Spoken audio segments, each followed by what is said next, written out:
Video thumbnail দেখে হয়তো বুঝে গেছেন ভিডিওটা কি হতে চলেছে।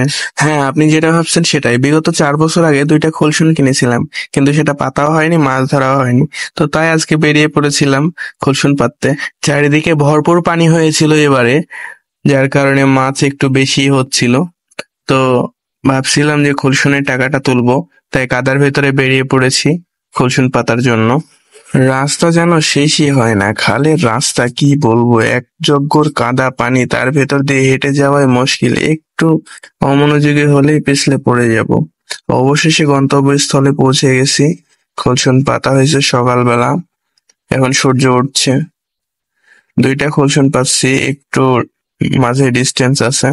সকালবেলা পাতা হয়েছে, দুপুরবেলা একবার মাছ ধরা হয়ে গেছে। ওই ক্লিপটা আমি নিতে পারিনি, এটা হচ্ছে বিকালবেলা যখন মাছ ধরা হচ্ছিল। মোটামুটি মাছ পড়ছিল 2টাতে হাফ কেজির মতো।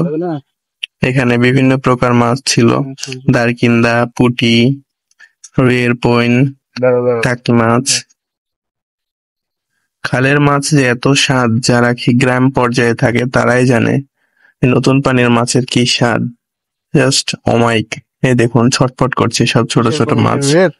এগুলা খেতে অনেক মজা, যারা খেয়েছে শুধু তারাই বলতে পারবে। বিগত 3-4 বছর আগে 2টা খোলসুন কিনেছিলাম 950 টাকা দিয়ে।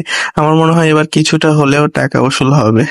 মানে এতদিন তো হয়নি, এবার হয়তো কিছুটা হলেও হবে।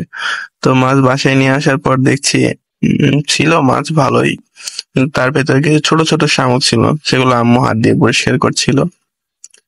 তো মাছ রান্না করার পরে খাইতে যা টেস্ট পাইছি ভাই, অমাইক। যারা গ্রামের মানুষ শুধু তারাই